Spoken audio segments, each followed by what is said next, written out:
네, 근데 만성 피로 증후군은 왜 이게 위험 신호라고 이렇게 좀 주지를 해야 되나요? 사실 이 만성 피로 증후군의 피로라는 말 때문에 사람들이 이 질병을 무시하는 경우가 많아요.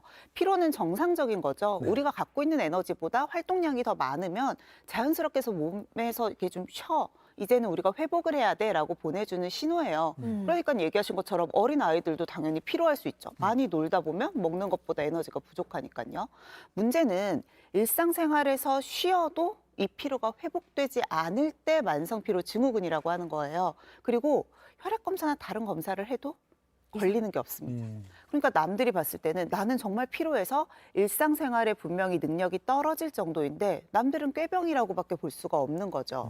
그리고 또 하나의 문제점 중에 하나가 뭐냐면 사실 이 진단 그 기준 자체에 평생 지속이 되는 게 아니라 갑자기 어느 순간 피로감이 오거든요. 그래서 이 피로감이 시작한 이후가 이전에 비해서 일상의 모든 능력이 떨어진다는 게 진단 기준에 있어요.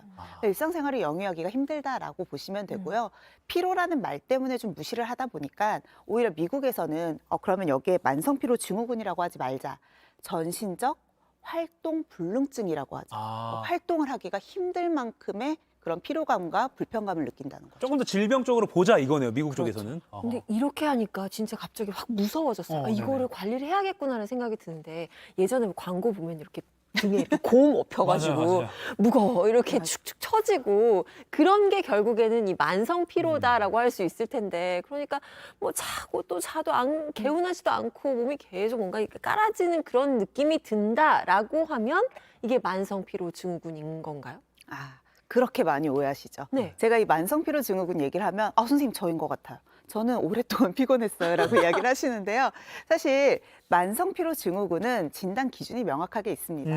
뭐 진단 기준은 조금 이따 설명을 드리고 조금 더 병 자체에 대해 설명을 드리면 일단은 아까 말씀드린 것처럼 6개월 정도 그러니까 굉장히 오랫동안 피로감을 느껴야 되고요. 네. 보통의 피로감은 내가 충분히 쉬고 특히 자고 일어나면 회복이 됩니다.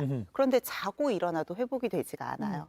게다가 여기서 그치지 않고 몇 가지 뭐 통증이나 다른 동반 증상들이 있어서요. 실제로 선생님 저 만성피로 증후군인 것 같아요 라고 오시는 분들 중에 정말 진단을 받는 분들은 5%가 채 안 됩니다. 그럼 지금 진단을 한번 해볼까요? 지금 진단 몇 가지 질문지를 지금 화면에 띄워드렸는데요. 같이 한번 보시죠, 시청자분들도. 자, 제일 중요한 건 모든 것들을 충족해야 돼요. 지금 제가 말씀드리는 세 개는 모두 다 포함이 되셔야 됩니다. 네. 새롭게 발생한 피로 증상이 최소 6개월 이상 반복이 되거나 지속이 되는 경우에 중요하고요. 네. 휴식을 취해도 호전되지 않습니다. 또 직업, 교육, 사회, 개인 활동이 이 증상이 나타나기 이전에 비해서 확연하게 감소해야 합니다. 자, 이 세 가지는 모두 해당이 돼야 되고요. 네. 이것 말고도 제가 이제 불러드리는 증상 중에 4가지 이상이 충족이 되면 돼요. 기억력 혹은 집중력 장애를 동반하고요. 인후통이 있을 수 있습니다. 네. 또 림프선 압통이나 근육통, 다발성 관절통도 유발을 할 수 있고요.